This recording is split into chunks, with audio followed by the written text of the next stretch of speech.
10 important functions commonly used in MS Excel. I am Gemini Sonwa Devon Cyril, accountant trainer, and I'm making this video to show you how to manipulate 10 important functions in MS Excel and come up with beautiful results. Any kind of problem you have in Excel with these functions, after this video or by the end of this video, you should be able to understand how to manipulate each of these functions.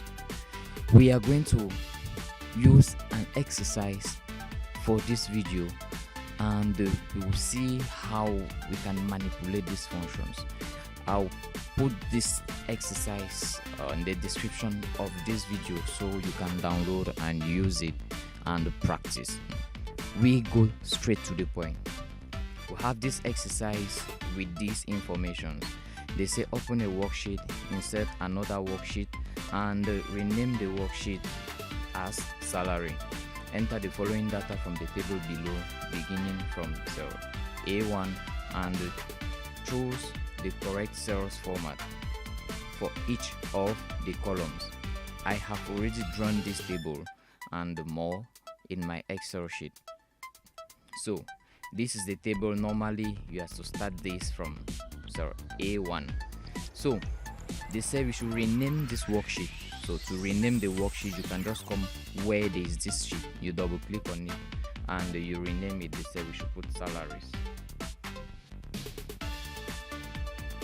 Alright, so this is the table. It all depends on you how you want to design your own table, but I have done mine. You can do yours. You can input all this data in your Excel work. They say calculate the tax per employee given that it is 7.5% of the salary.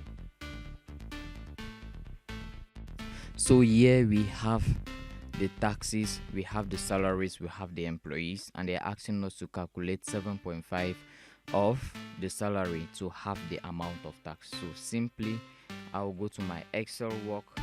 I stand where the first employee is, and I will say equal to, like every function or formula starts with equals to in Excel. So I'm going to do 7.5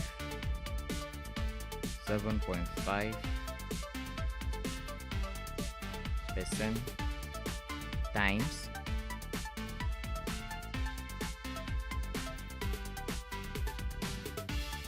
the salary. So you can see I'll just do 7.5% of the salary and I'll press on enter. So you see it has calculated, and I'll use the autofill function to drag it down, and that's all about it. So we get to the next one. We have calculate the family allowance given that it is 1.5% per salary per child per employee. So calculate the family allowance. Here we have allowances, and they say it is 1.5% per salary per child per employee.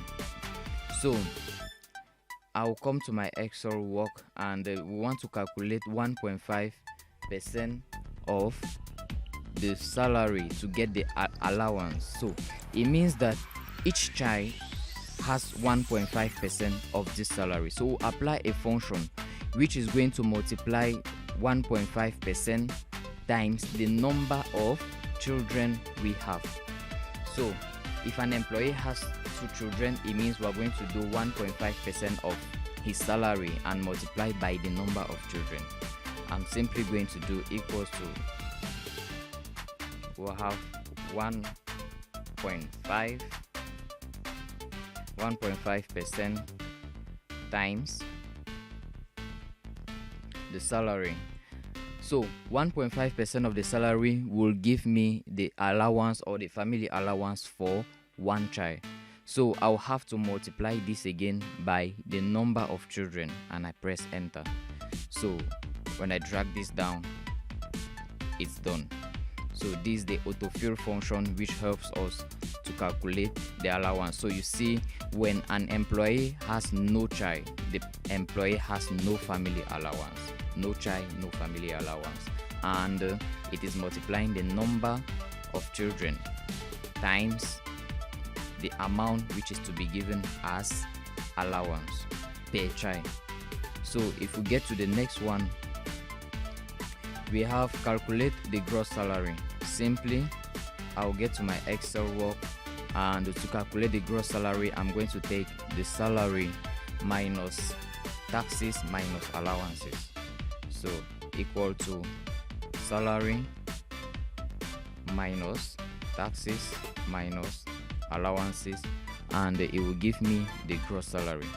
So this was just simple stuff. Let's get to something more serious. Using a predefined formula in a new column called rank the gross salary in a descending order. That is, the person with the highest salary should be first. Okay, so we have to rank those with the highest salary, and they said we should add a new column called rank. So I'll add this new column called rank, and I have to rank the highest salary. So what should I do? I'm going to use the rank function. I say equals to rank. When I choose rank, they tell me, like I always say, every function has a description, has a syntax we have to use. The first thing they're asking from us is, which number do you want to rank? Meaning the number. So this is the number I want to rank. So they say after the number, I should put semicolon. So I put semicolon. Immediately you see reference is highlighted. If I want to rank this employee's salary, within which range of salaries will I actually rank this employee? So I will rank this employee salary between this range of salaries. So it should compare this person's salary with other people's salary. They say when I'm done with reference, I should put semicolon, and here they will ask, is it ascending or descending order? So in the question they asked me to use, they asked me to do this in descending order. So I'm going to choose descending order, and I close my bracket.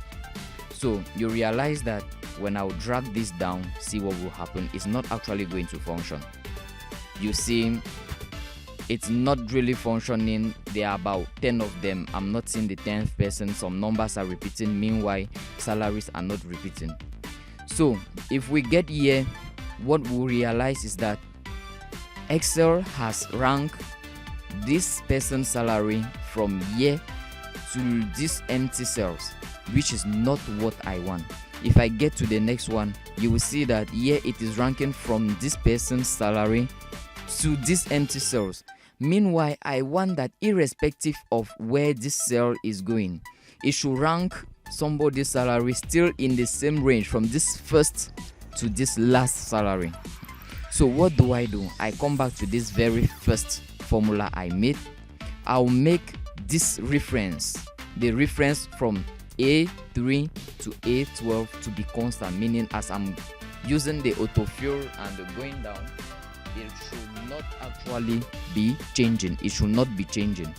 It should not be going down. So I'm going to put $sign in front and behind of the letters. The $sign is used to stabilize some cells or to make some cells constant as we are going down. For me to easily put the $sign, I can use the key called F4 on my keyboard. When I press on F4, you see it has given $sign in front and behind here. And I'll equally come here and put the $sign in front and behind. So I'll press on enter. When I drag this down, you see it is going to rank it the way I would like it to be. So you see here the first person is the person that has a salary of 500,000, which is the highest salary. So I'm going to centralize this. We get to the next one. The seventh question, using the if function, group the gross salary using the following criteria. If using the following criteria in a column called range, and I have to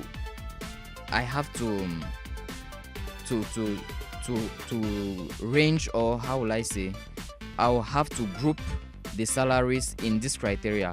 Those who are from 0 to 65,000 francs salary will have a grade being low.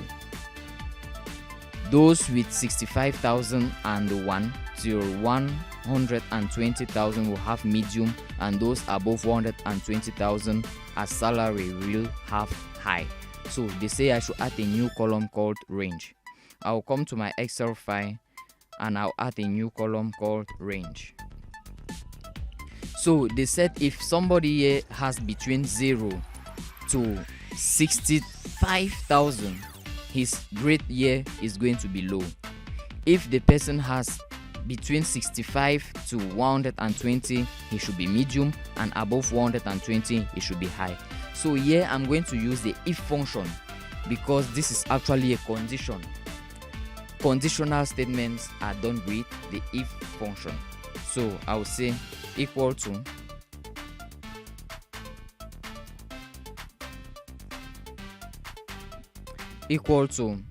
if, I open bracket, the logical test, value if true, value if false. What is the logical test? I want to test whether this cell has values less than 65,000. If the salary here is less than 65,000, the value if true should be low. If it is between 65 and 120,000, the value here should be medium. If it is more than 120,000, the value here should be high. So how do I go about that? I'll say if this cell, I click on it, is less than 65,000, this is my logical test. This is the first thing I want to test. Should in case it is actually less than less than 65,000, the value if true, they should give me high, meaning this cell should show me low.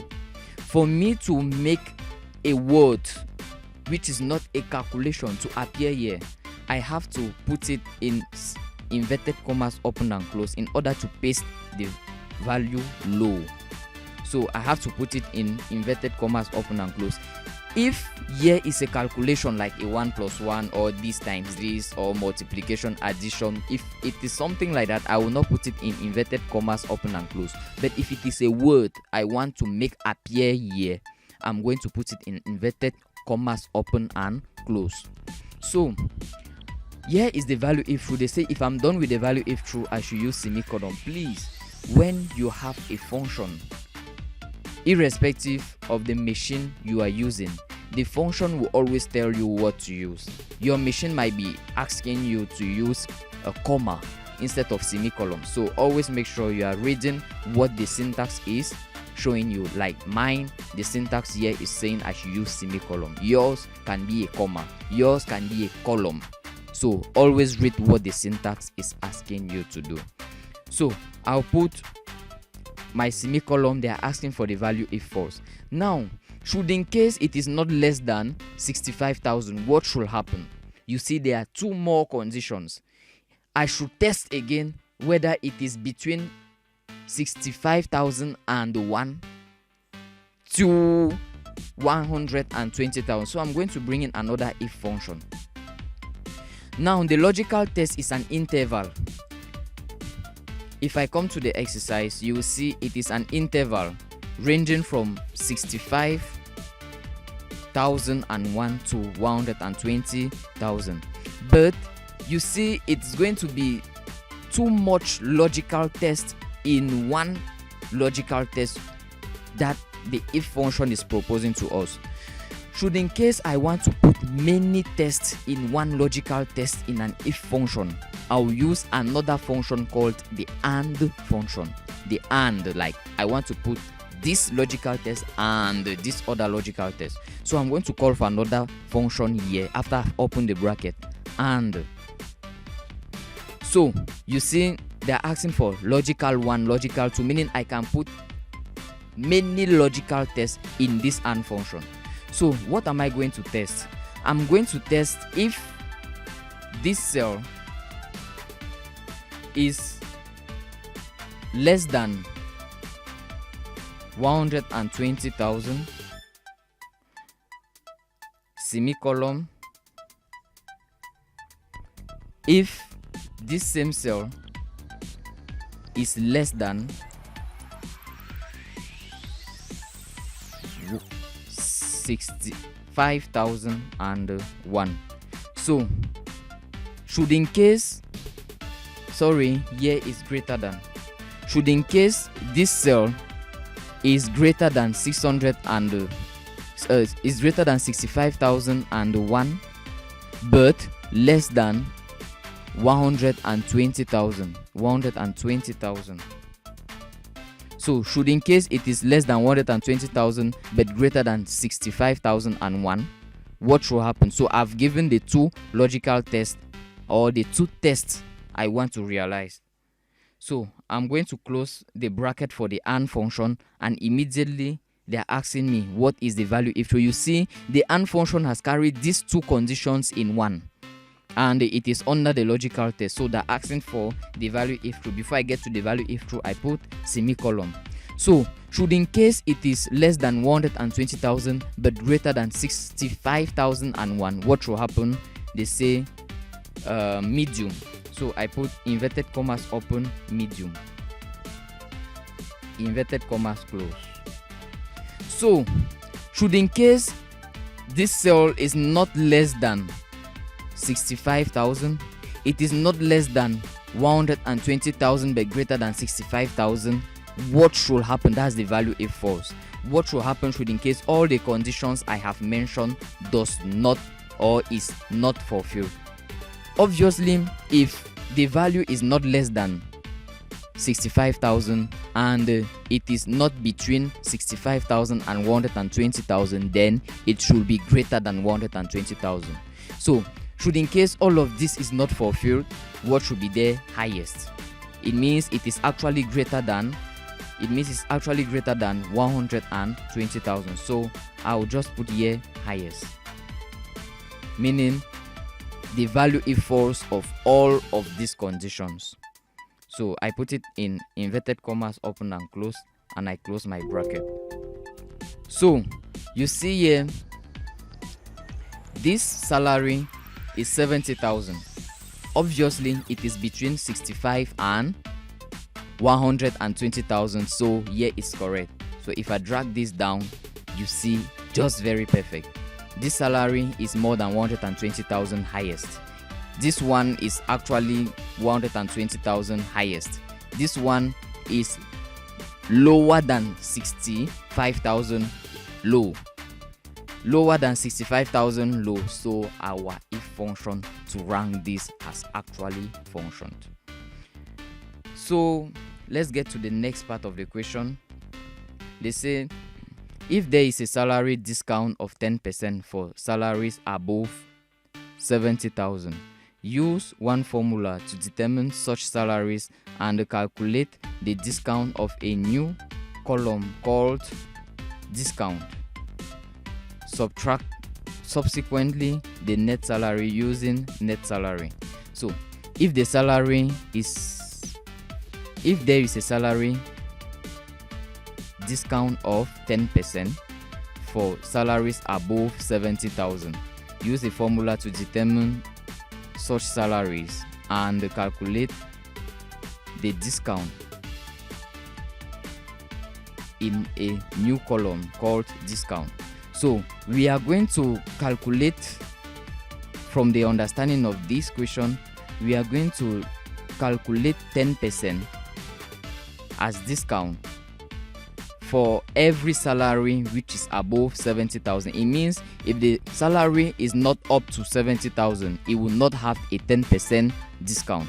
So we come back here, we are going to add another column called discount. So we have another column called discount, and what is said is that should in case the salary is more than 70,000, it should calculate the 10%. Should in case it is not more than 70,000, it should not calculate the 10%. So that's a conditional function. I'm going to use the if function again. If this cell is greater than 70,000, what should happen? If it is actually greater than 70,000, the value if true is that it should do 10% of this amount. It should do 10% times. It should do 10% times this amount, should in case it is greater than 70,000. So if it is not greater than 70,000, we should not calculate the 10%, right? So while it should in case it is not greater than 70,000, we allow the cell empty. And how do we make a cell in Excel to be empty? We use inverted commas, open and close without space, and I close this. It means that should in case the cell is greater than 70,000 or the salary is greater than 70,000, it should do 10%. If not, nothing should happen to this. So I press enter, and you see here when I drag this down, it calculates only when it is greater than 70,000. Here it is greater than 70,000. Here it is greater than 70,000. And you can see the areas or the cells which are not greater than 70,000 will have nothing. Like here we can see this cell, we have this cell, we have this cell and this cell. We can see the salaries here are obviously greater than 70,000, so it is calculating the discount. So they say after this we should calculate the net salary. So the net salary, we are going to have here net salary, another column for net salary. So here the net salary is simply going to be equal to the gross salary minus the discount. So I'm going to have here equal to the net salary minus the discount. Should in case there's no discount, it's just going to be the same thing. So I have here net salary minus discount.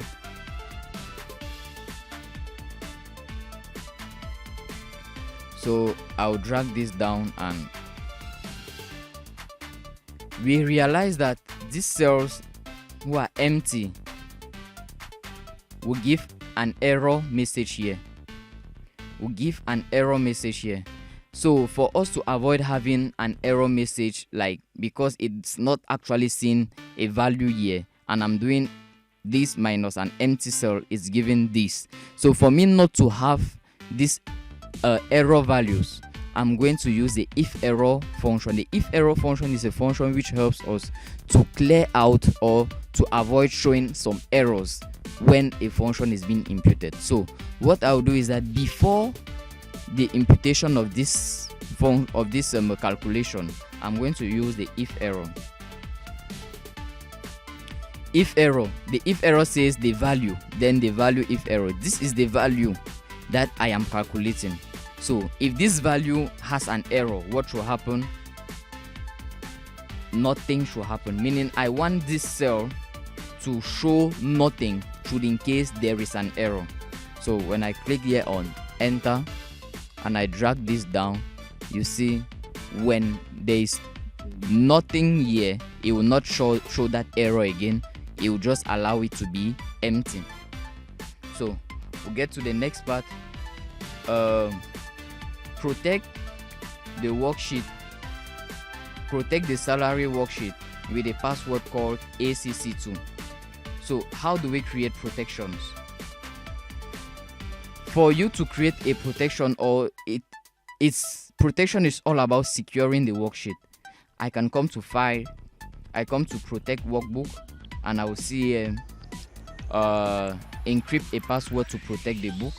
So they will ask for the password. I'll put the ACC2 and I'll press OK. They'll ask me to re-enter the password ACC2. Okay, It means this sheet is now protected. Each time we open this worksheet, we'll have to give the code before we enter. So they say enter appropriate functions or formula to calculate cell D14, D15 and so on. So here we have the possibility to input other functions. This is where we'll go into seeing the other functions such as the sumif, Countif, average, max, min and so on. We have already seen how to use the if function. We have seen how to use the and. We have seen what else. So we have equally seen how to use the if error. Okay, so here if we want to calculate, for example, the total salary, we'll simply use the sum function. So I'll say equals to sum, and I select all this area, I press enter. Average, we're simply going to use the function called average, and I will select from year to year, I press enter. So it's going to sum all of this and divide by 10. It's going to make the average for us. Minimum salary or lowest salary. So here I can calculate the lowest salary with min. What is the meaning of min? Meaning it should find out within this range of cells which is the value which is lowest. The lowest value is going to appear here. If we check here, the lowest value is 55,000. So when I press enter, you can see no, the lowest value here is 47,000. So you can see 47,000 appearing. The highest salary, I'm going to use the max function, maximum, and I select from year to year and I press enter. So let's get to work. We have to calculate salaries above 70,000, meaning we have to sum salaries above 70,000. What does it mean? It means that upon all these salaries, we don't just want to make this type of sum, because what we did here is we just summed all of this. We sum all of these salaries. But here we want to sum uniquely salaries which are greater than 70,000. This is where the sumif function comes in. So I'm going to use equals to sumif. We are going to sum with a condition. So the range of values, what do I want to sum? This is what I want to sum. And what is the criteria? They say it should be greater than 70,000. So I'll put inverted brackets open, greater than 70,000. So I want to sum uniquely values which are greater than 70,000. I'll put it in inverted commas, open and close, and I'll close bracket, enter. So you realize that here it will sum uniquely salaries which are greater than 70,000. Like here we have one which is greater than 70,000, greater than 70,000. Here is greater than 70,000. Here is greater than 70,000. Which other one? So these are salaries which are greater than 70,000. What this function does is that it's going to sum all the salaries which are actually greater than 70,000 in this range of cells.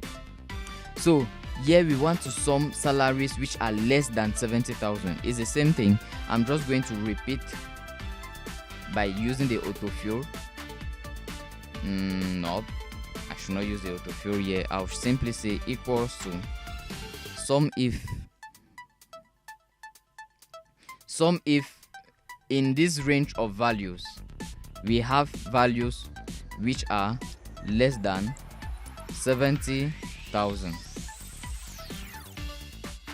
Less than 70,000.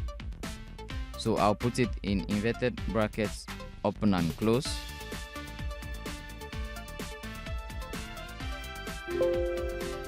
I didn't close it here.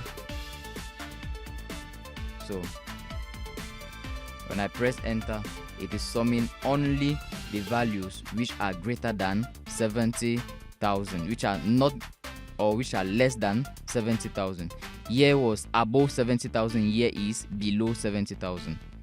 So here we want to count the number of salaries less than 70,000. Count is just like we are counting the number of cells, or the number of cells which has salaries less than 70,000. So we are going to use, normally if you want to count the number of cells, let's say we have another function here, we have another requirement to say count, like just count the number of cells. We are going to use the function called count. So count, I'll just choose maybe from year to year, and you will see it is going to count the number of cells. Here there are how many cells? There are 10 cells. So you can see it has counted the number of cells. This is just general counting. But here we want to count uniquely salaries which are less than 70,000, meaning if you are less than 70,000 before we count. So we are going to use a count with condition, which is the Countif, the Countif function. So what do I want to, or where is the range where I want to count? I want to count from year to year. Okay, but what is the criteria? Let it be less than 70,000.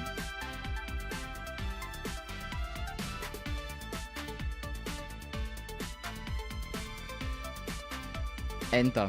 So if you check here, you see this 1, 2, 3, 4 cells which are less than 70,000. Beautiful. It means that here normally salaries above 60,000 should give us 6, right? So let's try it out. So if I say here count using the Countif,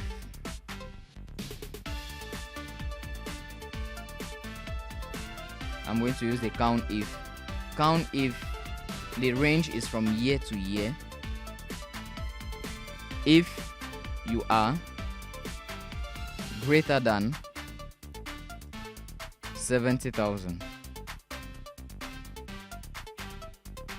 So I close this, I close my bracket, and I press enter. So from here, it has actually counted the number of cells which are greater than 70,000, but you realize that it's counting only 5, because here there's a value which is exactly 70. If I change maybe this to 70,001, you will see it's going to count to how many? It's going to count to 6, because here our condition said strictly greater than 70,000. So if I allow this to be 70,000 and the year I make it in such a way that it is greater than or equal to 70,000, greater than or equal to 70,000, you will see it will actually count the 6, because it will realize that this one is equal to 70,000 and there are other values which are greater than 70,000. Okay, so the number of cells with value is simply this same thing that I've done here, like to count the number of cells with values. So just to use the Countif function, just the count, like to count from year to year the number of cells which has values. So basically we have seen how to use the sum function, the sumif function, the count function, the Countif function, the average, the max, min, rank, if, and if error. So for the, I think is the sumif function, I'm going to take another example, because this one actually it's just limiting the sumif function, because if you realize, if you want to see, the sumif function has much more criteria, like this, something like the sum range, where this exercise does not actually require the sum range. So I'm going to take another exercise here where we are going to use the sumif function completely. Here we have cities, like we have New York, Chicago, Seattle, and we have annual purchases. So here we want to sum the total annual purchases only for New York. Only for New York.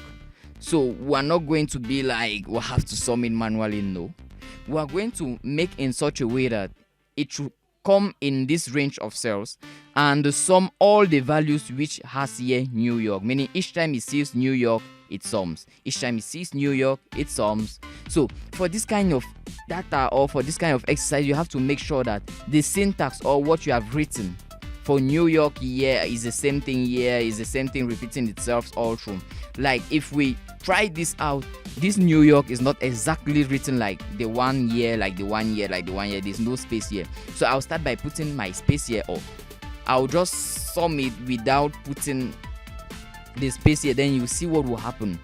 So here I'm going to sum in this range of cells when it sees New York. So I'm going to use the sumif function. So I'm going to say equals to sumif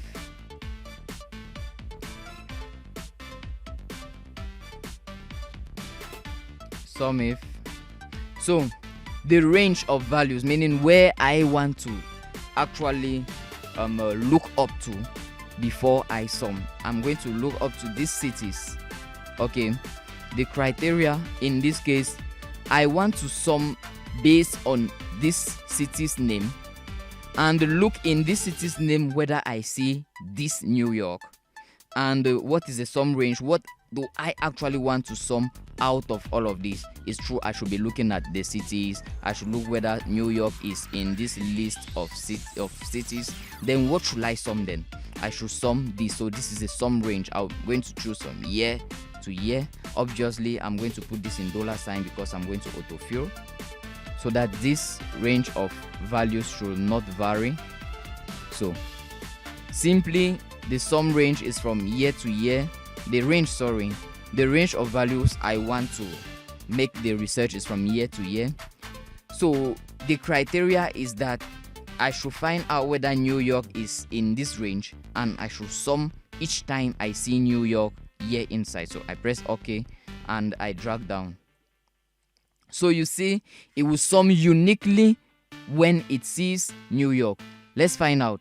If we sum this plus this plus this, you can see here it is giving $17,496. Can you see it here? You can see it here. You can see that he has given here, but he has not summed this one. Why? Because this New York is not exactly the same thing. So if I want this New York to figure in this calculation, I have to make sure that it is written the same way. So I'm going to copy, for example, this, and I'll make sure that it's exactly the same thing here. So you see, automatically it has changed. Automatically the total annual sales has increased because it realized that there's another New York which is located in this list. So this is how we use the sum if function and more other functions. If you have any question, you can drop a comment in the video. I'm going to drop this same exercise and even this solution in the description of the video, so you can have access to it. Thank you very much for watching this video. Don't forget to subscribe, and if you have any question, any worries, you can always get to us.